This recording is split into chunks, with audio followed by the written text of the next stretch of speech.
Alright, fitness fam, today I'm going to help you elevate your rope jumping game. Whether you're a newbie or a seasoned pro, these expert tips will have you jumping like a boss in no time. Let's dive in. First things first, let's talk about your rope. Make sure it's the right length. Stand on the middle of the rope and pull the handles up. They should reach your armpits. Too long or too short, and you'll be tripping over yourself. Next up, your stance. Keep your feet close together and your knees slightly bent.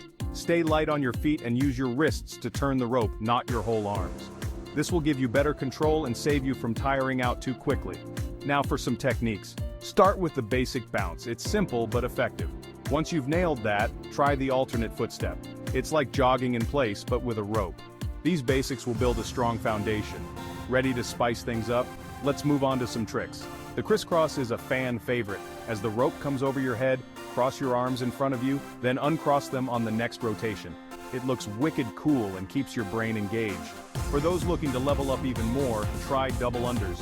That's 2 rope passes per jump. You'll need to jump higher and whip that rope faster. It's a killer workout and will definitely impress your friends.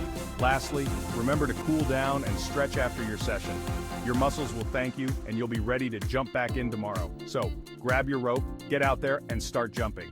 Hit that like button if you found these tips helpful, and don't forget to subscribe for more fitness content. Catch you in the next one.